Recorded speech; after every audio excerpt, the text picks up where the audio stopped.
शुरू होती है जॉन नाम के एक बुढ़े आदमी से, जो कि अपने टाइम का एक बहुत ही अच्छा चोर होता है। यहाँ पर जॉन के सबसे अच्छे शागिर्द का नाम होता है चार्ली, और वो चार्ली के साथ ही मिलकर के काम करते हैं। इनकी एक टीम भी होती है और इसमें होते हैं रॉब, जो कि ड्राइविंग करने में माहिर होता है, लाइल, जो कि एक बहुत ही अच्छा हैकर होता है, लेफ्ट ईयर, जो कि बॉम्ब बनाने में एक्सपर्ट होता है, और स्टीव। यहाँ पर ये सभी लोग वेनिस में आए थे अपनी आखिरी जॉब को करने के लिए। अब यहाँ स्टीव को छोड़ करके बाकी सभी लोग एक बोट में बैठ जाते हैं और एक घर के नीचे बने अंडरग्राउंड टनल में आ जाते हैं। यहाँ पर स्टीव उसी घर में ऊपर होता है जहाँ पर उस घर की पूरी फैमिली बाहर गई थी, और इसी घर के ऊपर जो दूसरा वाला फ्लैट था उन्हें वहीं पर चोरी करनी थी। उस फ्लैट में एक लॉकर रखा हुआ था। तो अब यहाँ पर नीचे से लाइल अपने लैपटॉप में पूरे घर का मैप देखता है और उसे बता देता है कि उसे एग्जैक्टली कहाँ पर बॉम्ब लगाना है, और वो छत पे एक जगह पे निशान लगाता है और वहीं पर बॉम्ब लगा देता है। और उसी के फ्लोर के जस्ट नीचे वो टनल बनी होती है जहाँ पर लेफ्ट ईयर एक दूसरा बॉम्ब लगा देता है, और इसके बाद ये उसे ब्लास्ट करते हैं। तो ब्लास्ट करते ही जो ऊपर वाले फ्लैट में तिजोरी रखी होती है वो तुरंत ही नीचे गिर जाती है। और अब इस फ्लैट के लोग जब बाहर निकल के देखते हैं तो वो देखते हैं कि सभी लोग बोट से भाग रहे थे और इनके पास में वो तिजोरी थी। तो वो जल्दी से अपने बोट से इनका पीछा करना शुरू कर देते हैं, और यहाँ पर एक बहुत अच्छी बोट चेज होती है।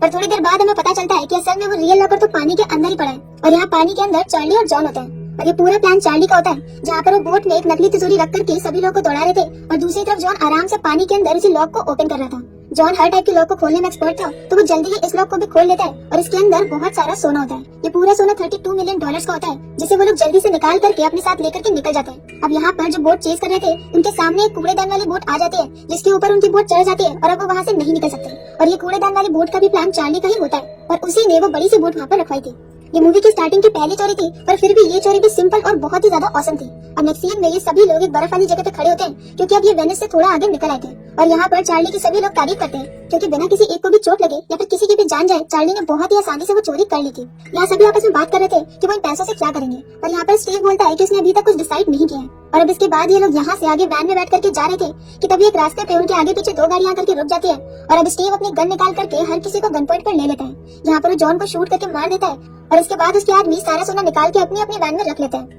अब रॉब यहाँ पर वैन को भगाने की कोशिश करता है, जिसके चक्कर में वैन पुल से नीचे पानी के अंदर गिर जाती है। पर गिरने के बाद भी स्टीव इस वैन के ऊपर तब तक गोलियां चलाता रहता है जब तक उसे ये नहीं लग जाता कि सभी लोग मर गए। पर यहाँ असल में पानी के अंदर उनके पास वैन में ऑक्सीजन सिलेंडर थे, तो सभी लोग सांस ले रहे थे, और स्टीव को विश्वास दिलाने के लिए कि सब मर चुके हैं, चार्ली जॉन की लाश को पानी के ऊपर छोड़ देता है। अब ये सभी लोग पानी से बाहर निकल के आते हैं, जिसमें चार्ली बहुत ज्यादा उदास होता है, क्योंकि जॉन उसके पिता के समान था। और इसी के साथ एक साल बीत जाता है। अब सीन शिफ्ट होता है स्टेला की तरफ, जो कि जॉन की बेटी होती है, और वो भी लॉक खोलने में एक्सपर्ट होती है, पर वो यहाँ पर चोर बनने के बजाय गवर्नमेंट के लिए काम करती है। और यहाँ पर अब उसके ऑफिस में मिलने के लिए चार्ली आता है, और वो उसे बताता है कि उसने स्टीव का पता लगा लिया है। असल में उन सोने के ऊपर एक टाइप का सिंबल बना होता है, और उसे पता चला है कि लॉस एंजलिस में एक ऐसा आदमी है जो कि उसी टाइप के सोने को खरीद रहा है। तो जरूर ये सोना उसे स्टीव ही बेच रहा होगा, और स्टीव इस वक्त लॉस एंजलिस में ही होता है। और अब चार्ली यहाँ पर उसका सोना चुरा करके उससे बदला लेना चाहता है जॉन की मौत का। पहले तो स्टेला मना करती है, पर फिर अपने पिता के बदले के लिए वो भी मान जाती है, और अब चार्ली उसे पूरी टीम के साथ लॉस एंजलिस लेकर के जाता है। यहाँ पे सभी लोग आपस में बात करते हैं, जिसमें लाइल बोलता है कि वो स्टीव के घर के सभी कॉल को टैप कर लेगा,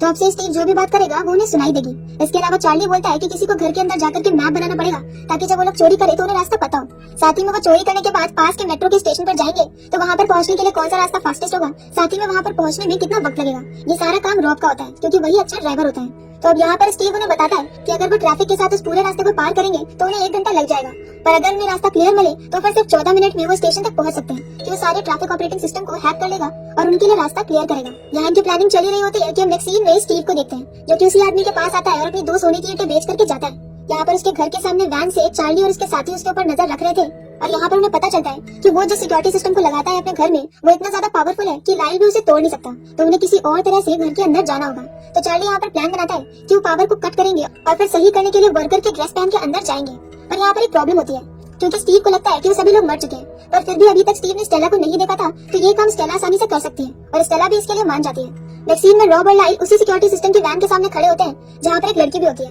उनका प्लान था कि वही लड़की स्टेला बन करके जाएगी, तो रॉब जाकर के उस लड़की को इम्प्रेस कर लेता है और बहुत आसानी से उसे उसकी शर्ट और उसकी वैन की चाबी की छाप ले लेता है। इसके बाद वो लोग उसके घर का पावर कट कर देते हैं, जिसके बाद स्टीव अपने गार्ड को कॉल करता है, तो उसका गार्ड उसी कंपनी में कॉल करता है, और क्योंकि लाइल ने सारी कॉल्स हैक करके रखी थी, तो ये कॉल लाइल सुन लेता है। और अब इस कंपनी के एम्प्लॉय की जगह स्टेला वहाँ पर जाती है, उसी कंपनी के वैन और उसी कंपनी की शर्ट को पहन के, और यहाँ पर उसकी शर्ट पे कैमरा लगा होता है, जिसकी हेल्प से लाइल सारा मैप बनाएगा। यहाँ घर में स्टीव स्टेला के ऊपर लाइन मारने की कोशिश करता है और उसे डेट के लिए पूछता है, तो स्टेला हाँ कर देती है, क्योंकि इससे उसे हेल्प मिलेगी। अब स्टेला यहाँ पर सब कुछ सही करने का ड्रामा करती है, और दूसरी तरफ वो लोग वापस से लाइन जोड़ देते हैं, जिससे कि स्टीव को ऐसा लगता है कि स्टेला ने अपना काम कर दिया है, और इसके बाद वो वहाँ से निकल आती है। अब लाइल के पास पूरे घर का मैप होता है, और वो ये भी बता देता है कि लॉकर कहाँ पर है। पर अब यहाँ पर लाइल उन्हें बताता है कि लॉकर हमारी रोड से काफी ज्यादा दूर है और इतना भारी सोने को वहाँ तक अगर लेकर के आएंगे तो बहुत सारा वक्त लग जाएगा। तो यहाँ पर चार्ली पूछता है कि वहाँ पर बीच में बने रास्ते की डिस्टेंस कितनी है और यहाँ पर चार्ली अब डिसाइड करता है कि वो मिनी कार्स को लेकर के घर के अंदर जाएंगे लॉकर तक और वहाँ से सारा सोना रख करके निकल आएंगे। तो इसके लिए वो 3 कार बनवाता है जो कि बहुत ज्यादा भारी वेट ले सके क्योंकि सोने का वजन बहुत ज्यादा होगा और ये काम करने के लिए वो रेंच को बुलाता है जो कि काफी अच्छा मैकेनिक होता है। यहाँ पर वो लोग प्रैक्टिस करके अपनी कार रेडी कर लेते हैं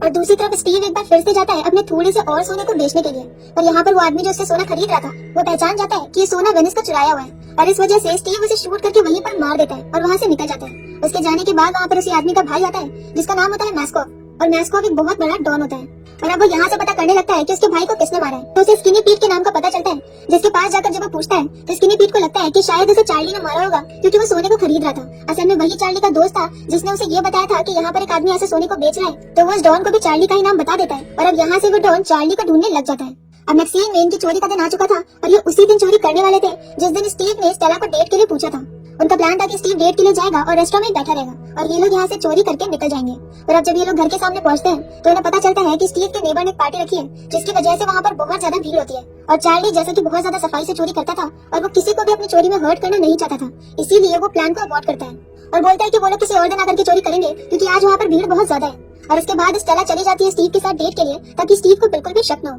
यहाँ डेट पर बातों ही बातों में स्टेला के मुंह से एक लाइन निकल जाती है जो कि वही लाइन होती है जो उसके पिता अक्सर बोलते हैं और ये बात स्टीव को याद होती है। तो इसे सुन करके स्टीव समझ जाता है कि ये जॉन की बेटी है क्योंकि उसे पता था कि जॉन की बेटी भी है जो कि लगभग उसी की एज की होगी और यहाँ पर उसकी शक्ल से भी उसे लग रहा था कि उसने उसे कहीं देखा है क्योंकि उसका फेस हल्का हल्का जॉन से मिलता था। और अब जब वो जोर से स्टेला का हाथ पकड़ के दबा रहा होता है कि तभी वहाँ पर चार्ली अपनी पूरी टीम के साथ आ जाता है और इसके बाद यहाँ पर स्टीव उसका मजाक उड़ाता है तो चार्ली उसे पंच मार देता है और वहाँ से निकल जाता है। पर अब मैक्सीन में लाइल उसे कॉल टैपिंग के थ्रू बताता है कि स्टीव ने किसी को कॉल करके बोला है और वो एक बड़े से ट्रक को मंगा रहा है, मतलब कि वो सारा सोना शिफ्ट कर रहा है। तो अब चार्ली एक नया प्लान बनाता है। वो प्लान बनाता है कि वो रास्ते में ही ट्रक को लूट लेंगे और ट्रक उसी रास्ते पे आए जहाँ पर उन्हें चोरी करनी है। इसके लिए लाइल सारे सिग्नल को इस तरह से मैनेज करेगा कि ट्रक के पास सिर्फ एक ही रास्ता बचेगा और वो वहीं पर रोड के नीचे बॉम्ब को लगा देंगे और फिर ब्लास्ट करके ट्रक को नीचे ले आएंगे, बिल्कुल वैसा ही जैसा उन्होंने मूवी के स्टार्टिंग में उस लॉकर के साथ किया था। तो अब इसके लिए लेफ्ट ईयर जाकर के उसे रोड के नीचे सारे बॉम्ब फिक्स करने लगता है। पर तभी पीट को चार्ली का कॉल आता है और वो उसे सब कुछ बता देता है मैस्कॉफ के बारे में। तो चार्ली उसे बोलता है कि उसे उसकी एक हेल्प चाहिए और ये क्या है ये हमें आगे पता चलेगा। और अब नेक्स्ट सीन में वो दिन आ जाता है जब स्टीव को अपना सारा सोना शिफ्ट करना था।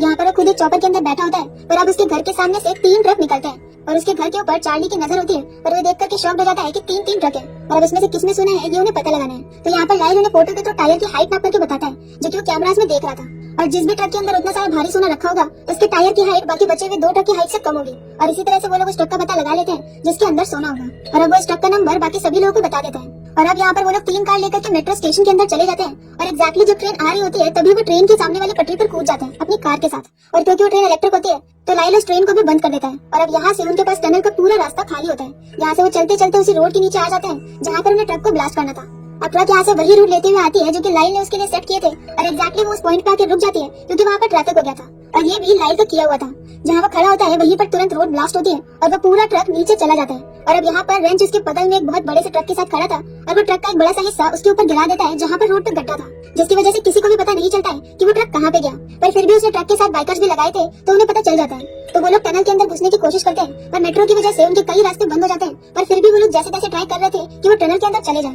दूसरी तरफ यहाँ पर ट्रक गिर चुका था और 3 कार उसके सामने थी और अब स्टेला यहाँ पर ट्रक के अंदर रखे लॉकर का लॉक खोलना शुरू कर देती है और थोड़ी ही देर में वो लॉक खोल लेती है और वो लोग जल्दी जल्दी सारा सोना कार में ट्रांसफर करना शुरू कर देते हैं। अब जैसे ही वो लोग सोना ट्रांसफर करके निकलते हैं उनके पीछे वही बाइक से लोग आ जाते हैं और वो उनका पीछा करते हैं। यहाँ पर पीछा करते करते वो लोग पानी के सामने वाले रास्ते से निकल जाते हैं और वो बाइक वही पीछे फंसी रह जाती है। पर अब यहाँ से निकलने के बाद चॉपर से स्टीव भी उनका पीछा करता है तो बाकी 2 लोग तो बच के निकल जाते हैं पर चार्ली के सामने वही चॉपर आ जाता है। तो अब वो चॉपर को कट मार करके निकल जाता है जिससे कि उसकी कार थोड़ी डैमेज भी हो जाती है। पर वो फिर कार चला के उसी मीटिंग पॉइंट पे पहुंच जाता है जहाँ पे रेंच उनका वेट कर रहा था। अब वो लोग 3 कार को एक जगह पे रखते हैं पर तब तक स्टीव उनका पीछा करते करते वहाँ पर आ चुका था और वही सारी चीजें देख लेता है कि कार एक जगह पे रखी हुई है और वो बाद में जाकर के रेंच को पैसे ऑफर करता है कि वो उसे कार को देखने दे और इसके बदले में वो उसे $5000 दे देगा। तो रेंच इसकी बात मान जाता है और दरवाजा खोल देता है। पर अब यहाँ पर अंदर चार्ली होता है क्योंकि स्टीव ने उन्हें देखा था कि वो लोग कार रख के वहाँ से निकल गए पर असल में वो लोग गए नहीं थे और अब उनके पीछे से वहाँ पर मैस्कॉफ आता है। असल में चार्ली ने मैस्कॉफ से मीटिंग करके उसे बता दिया था कि उसके भाई को स्टीव ने मारा था और साथ ही में वो उसे सोने का कुछ % भी ऑफर करता है और मैस्कॉफ के साथ डील कर लेता है। मैस्कॉफ यहाँ से स्टीव को अपने साथ लेकर के निकल जाता है